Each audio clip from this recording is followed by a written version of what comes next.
So how did a world-class art collection end up in the estate run by a family who owns a Long Island car repair shop? Well, Kelly Crow is here with all the details. I know you can't wait to figure this out. It's a great story. Kelly, thanks for being here. You're welcome. The art world is full of characters and crazy tales. It just never gets better. And you never know where these art pieces of art will be found. And at this point, we know that they are housed in a Long Island car repair shop in an estate of Man Ray, who we're talking about. Yes. So for viewers who perhaps aren't as familiar with his work, tell us a little bit about him. Oh, Man Ray is just one of those guys you would always want to go out and get a drink with. He was short, he had an accent like Jackie Gleason, but he moved to Paris up from Brooklyn in 1921 and just burrowed into one of the greatest decades of Paris's cultural elite. He hung out with Dali and Picasso and was a regular at Gertrude Stein's, and the whole time he was taking photographs and really became one of those seminal surrealist and Dada photographers, not only taking pictures of all these guys, but really experimenting with new ways to play with photography.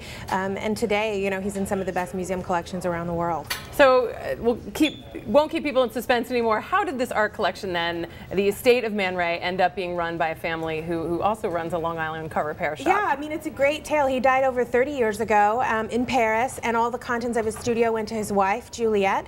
When she passed away sometime later, they didn't have any children, so it all went to her relatives, most of whom are sort of spread out across America, and the only sibling who had enough room to store 16 volts worth of all of Man Ray's stuff just happens to run a car restoration and body shop out on Long Island. So it just sort of shows what crazy tales it goes to. And the family is now putting that collection up for sale. They're hoping to find a museum that will buy it for upwards of $20 million. So it's a big moment for the family. Might that be to keep that collection together right now? I mean, curators I've talked to have really salivated over just that idea of how great it is to sort of sit in a room with all these objects. He sort of bounced around between paintings, photography. He made sort of these quirky surrealist pieces. So the value to the collection really is in sort of sitting in this stew and seeing how he connected ideas together. If you parcel it all out to auction, they could make more, but it's sort of then just that cohesiveness is lost forever. So